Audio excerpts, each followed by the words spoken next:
Abul Abbas Al-Mursy'ira, Khalifah Besar Tariqah Syadziliyah. Nama dan nasabnya. Walikut kita ini adalah Al-Imam Syihabuddin Abu Al-Abbas, Ahmad bin Umar Al-Ansyori, Al-Mursi radhiyallahu anhu. Sebagian ahli sejarah ada yang mengatakan bahwa nasab beliau sampai pada sahabat Sa'ad bin Ubadah radhiyallahu anhu, pemimpin suku Khazraj. Al-Mursi dilahirkan tahun 616 H, 1219 M, di kota Marsiyah, salah satu kota di Andalus Spanyol. Masa kanak-kanak Al-Mursi. Al-Mursi melewatkan masa kecilnya yang penuh berkah di tanah kelahirannya itu. Lazimnya seorang alim dan pendidik, ayahnya mengirim Al-Mursi kecil kepada salah satu waliullah untuk membimbing menghafal Al-Quran dan mengajarinya ilmu-ilmu agama. Secepat kilat ia terlihat kehebatan dan kecerdasannya. Lebih dari itu, ia yang masih sekecil itu telah memperoleh anugerah Allah berupa cahaya ilahi yang merasuk dalam kalbunya. Suatu ketika Al-Mursi bercerita, "Ketika aku masih usia kanak-kanak aku mengaji pada seorang guru. Aku menorehkan coretan pada papan. Lalu guru tadi mengatakan, seorang sufi tidak pantas menghitamkan yang putih. Seketika aku menjawab, permasalahannya bukan seperti yang Tuan sangka. Tapi yang benar adalah seorang sufi tidak pantas menghitamkan putihnya lembaran hidup dengan noda dan dosa." Al-Mursi kecil juga mengatakan, "Ketika aku masih kanak-kanak, di sebelah rumahku ada tukang penguak rahasia, peramal. Lalu aku mendekatinya. Besoknya aku datang ke guruku yang termasuk waliullah. Maka guruku itu mengatakan padaku satu syair. Wahai orang yang melihat peramal sembari terkesima. Dia sendiri sebetulnya peramal, kalau dia merasa masa muda." Al-Mursi meneruskan hidupnya pada jalan cahaya ilahi sampai menginjak dewasa. Semakin hari semakin tambah ketakwaan dan keimanannya. Ayahnya melihatnya sebagai kebanggaan tersendiri. Maka dia dipercaya oleh ayahnya untuk mengelola perdagangannya bersama saudaranya Muhammad Jalaluddin. Dengan begitu, ia telah mengikuti jejak orang-orang saleh dalam hal menggabungkan antara ibadah dan mencari rizki. Demi menjaga amanat ini ia rela berpindah-pindah tempat dari kota Marsiyah ke kota lainnya untuk berniaga, sambil hatinya berdetak mengingat Allah SWT. Pada tahun 640 kedua orang tuanya bersama seluruh keluarga berkeinginan menunaikan ibadah haji. Tapi sayang, takdir berbicara lain. Sesampainya di pesisir Barni, kapal mereka terkena gelombang. Banyak penumpang kapal yang meninggal termasuk kedua orang tuanya. Singkat cerita, Al-Mursi muda dan saudaranya melanjutkan perjalanannya ke Tunis untuk berdagang, meneruskan usaha ayahnya. Pertemuan dengan Al-Syadzili. Al-Mursi menceritakan perjumpaannya dengan Syekh Abu Al-Hasan Asy-Syadzili sebagai berikut. Ketika aku tiba di Tunis, waktu itu aku masih muda, aku mendengar akan kebesaran Syekh Abu Al-Hasan. Lalu ada seseorang yang mengajakku menghadap beliau. Maka aku jawab, aku mau beristihara dulu. Setelah itu aku tertidur dan bermimpi melihat seorang lelaki yang mengenakan jubah, burnus, hijau sambil duduk bersila. Di samping kanannya ada seorang laki-laki, begitu juga di samping kirinya.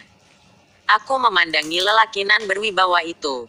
Sejurus kemudian lelaki itu berkata, aku telah menemukan penggantiku sekarang. Di saat itulah aku terbangun.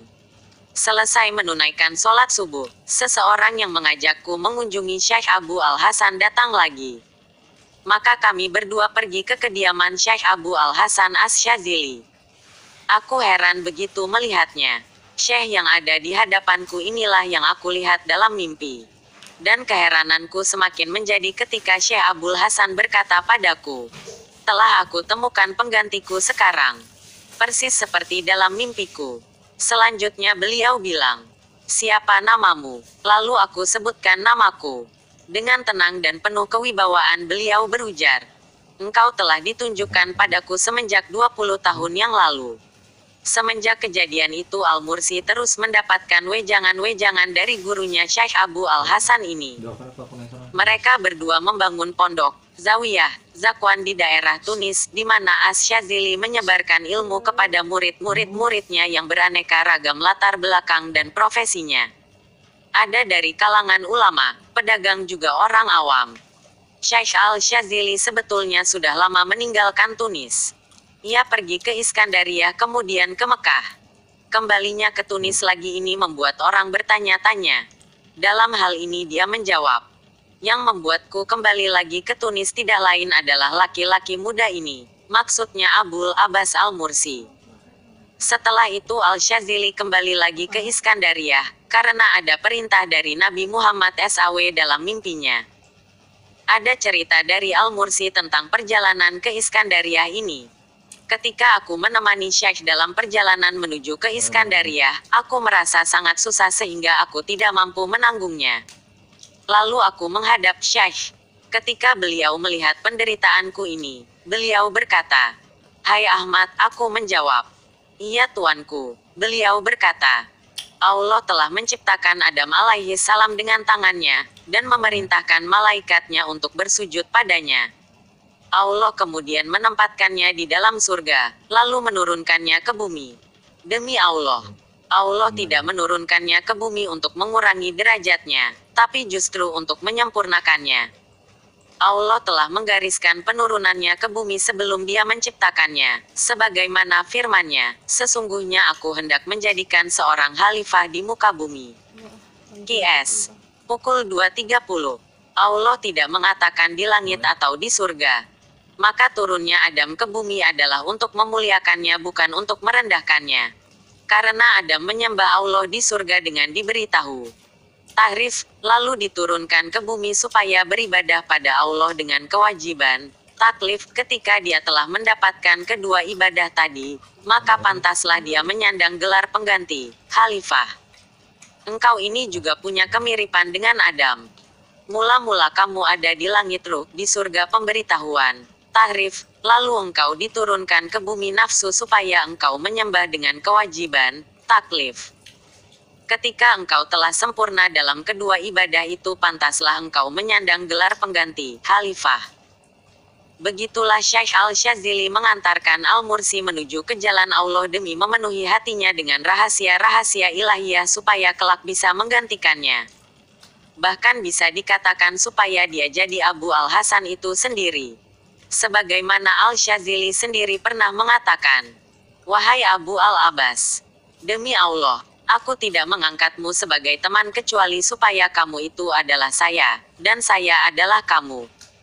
Wahai Abu Al-Abbas, demi Allah, apa yang ada dalam diri para wali itu ada dalam dirimu, tapi yang ada pada dirimu itu tidak ada dalam diri para wali lainnya." Persatuan antara keduanya ini dijelaskan oleh Ibn Athaillah Al-Askandari.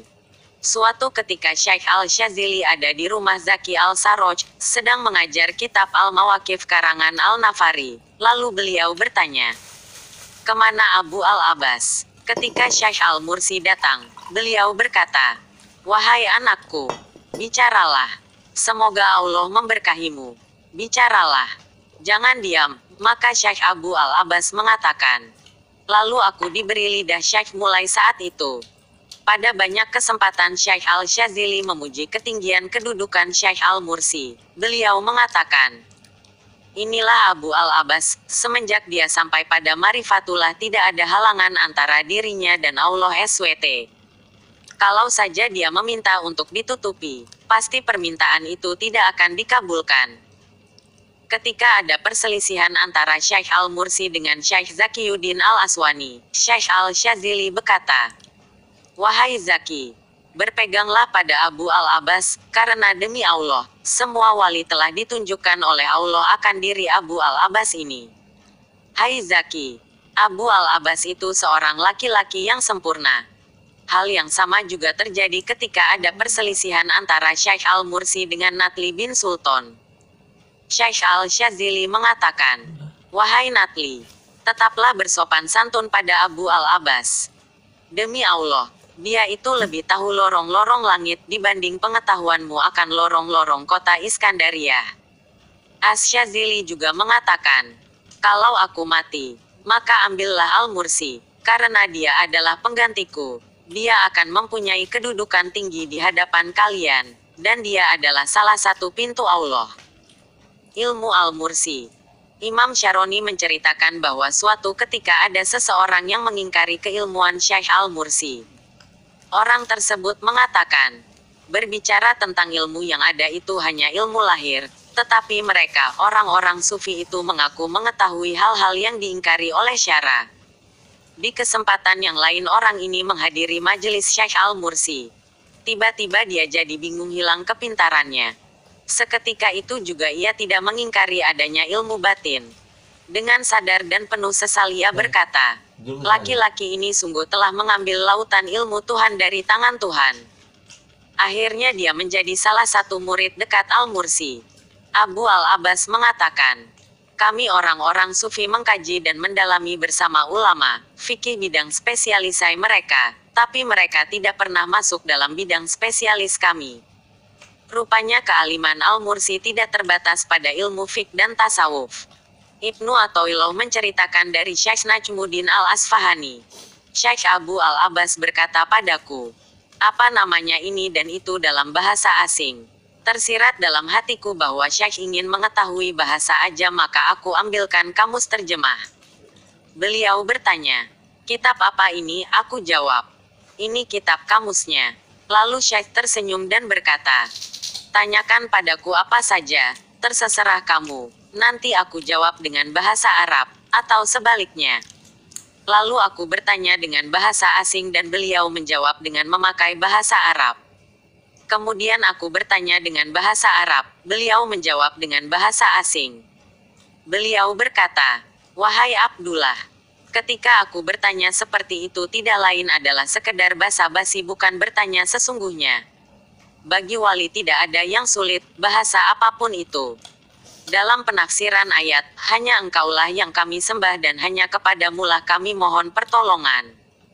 QS 1:5 Al-Mursi menafsiri sebagai berikut, hanya engkaulah yang kami sembah maksudnya adalah syariah, dan hanya kepadamulah kami memohon adalah hakikoh. Hanya engkaulah yang kami sembah adalah Islam, dan hanya kepadamulah kami mohon pertolongan adalah ihsan. Hanya engkaulah yang kami sembah adalah ibadah, dan hanya kepadamulah kami mohon pertolongan adalah ubudiyah. Hanya engkaulah yang kami sembah adalah farq, dan hanya kepadamulah kami mohon pertolongan adalah jam. Karomah kedekatannya dengan Yang Maha Kuasa menyebabkan ia banyak mempunyai karomah, di antaranya. Al-Mursi telah mengabarkan siapa penggantinya setelah ia meninggal. Orang itu adalah Syekh Yaqut Al-Arsy yang lahir di negeri Habasyah. Suatu ketika ia meminta murid-muridnya agar membuat asidah, sejenis makanan. Iskandaria pada saat itu tengah musim panas.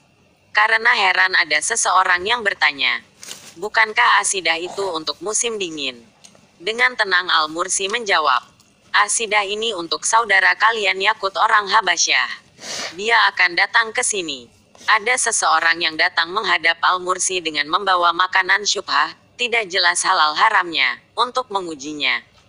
Begitu melihat makanan itu Al-Mursi langsung mengembalikannya pada orang tersebut sambil berkata, kalau Al-Muhasibi hendak mengambil makanan syubhah otot tangannya bergetar, maka 60 otot tanganku akan bergetar. Pada suatu masa perang, penduduk Iskandaria semua mengangkat senjata untuk berjaga-jaga menghadapi serangan musuh. Demi melihat hal ini, Syekh Al-Mursi mengatakan, selama aku ada di tengah-tengah kalian, maka musuh tidak akan masuk. Dan memang musuh tidak masuk ke Iskandaria sampai Abu Al-Abbas Al-Mursi meninggal dunia.